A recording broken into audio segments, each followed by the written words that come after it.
Welcome back. You said it, not me. Amador County. We've got our favorite fix-it-up handyman, Stuart London. Cam, good morning. Good morning. Good morning, my How are dear. you? I'm fine, dear. How are you? I'm good. Good. Good to see everybody here today. It's good to have you here today. And you know, I didn't know you were going to do this, but No, you had a perfect lead-in for me. yeah, because you told us every time we change the clocks, we need to change the batteries in our first alert. In our I was wondering what you were going to say. You were There changing go. them what? So Cam's got a regular hardwired smoke detector. After about 10 years, if your home is older than 10 years, we want to probably replace these. You may get a lot of false alarms, false triggers. Right. After about 10 years, these things really are no longer as effective. So that's a basic smoke detector. This next one is just a battery operated. It says, again, a smoke and fire with a 10-year alarm life. So this has a 10-year battery in it. And this third one is a smoke and carbon monoxide detector. Which Now, is necessary. right. The state law has provided that all houses in California with a gas appliance must have a carbon monoxide detector. When we replace a water heater, one of the things that the inspector does is check and make sure that we have at least one carbon monoxide detector on each floor of the house.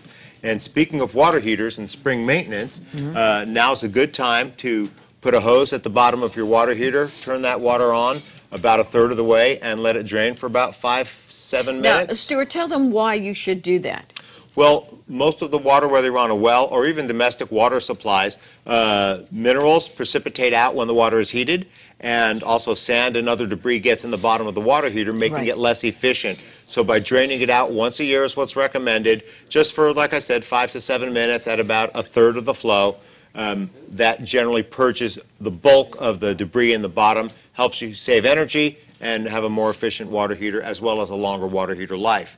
The other thing with water heaters, and I see this all the time, I see people that have installed water heaters without properly strapping them. So someone will buy a house, boy. and there's the straps, the top third and the bottom third of the water heater have straps, but there's a big gap behind them. So if you walked up to it, you could literally shake the water heater. Right. How is that going to help you in an earthquake? Especially with a gas water heater that could fall down, the gas line would get torn, and now you have a gas or a propane leak. So the proper way to have a water heater installed is, when it's being installed, is we make sure that if there's a gap, if it can't be sucked up against the wall good and tight, then we block it out with 2x4s or 2x6s. So we build a frame in lumber, it blocks it out, then we pull the straps in, we make it good and tight, and I never haven't done one for you yet, but we will one day. He says, yeah, he knows the water heater is not something that's just going to last forever. Right. Right. Another good thing about home maintenance and the water heaters, because we're still on those, is you should probably, you're going to check your smoke detector batteries or replace them. You should probably get up on a step ladder, look at the top of the water heater. Oftentimes you can see signs of corrosion, and rather than 6 months, a year down the road having a water leak and an insurance claim and all of that pain in the rear, Right. that can be mitigated by replacing the water heater properly. Another thing, California requires permits to be pulled for water heater changes. Really? Okay? Yes, that is a requirement. Oh, welcome to California. It's a requirement, and it's not that they're trying to be difficult on us. Oh, sure they are. No, they're not. They want it done right. They want it done safely. They want it done up to code, Right. and that's what these things are in place So for. if somebody, I say you should put in the carbon monoxide alarm, because they have that with the smoke detector and all of that. Don't mess around and replace one. Go in and get the good thing. Have you come out, do this, and check their water heater at the same time. This way here, you can do a whole safety inspection of their home, and what needs to be done, you can do it for them, and they don't have to worry. Because we are getting tremblers in California. Have you noticed that?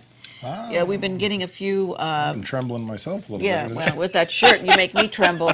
But I think it's important because a lot of seniors don't want to get up on a ladder. Right, Or if, right. you know, if a single mom or whatever, and they're busy, you know what to look for. So when Stuart comes out and changes your alarms out, have him check out your water heater, and then you can always, it's important to keep it strapped down properly because it can be very dangerous. Right, right. And again, it's just a matter of safety. Can a homeowner do this themselves? Absolutely. But you have to have the skills, you have to do it right. That water heater can't wobble Right. when you're done. So draining the water heater, changing the batteries, or replacing smoke detectors.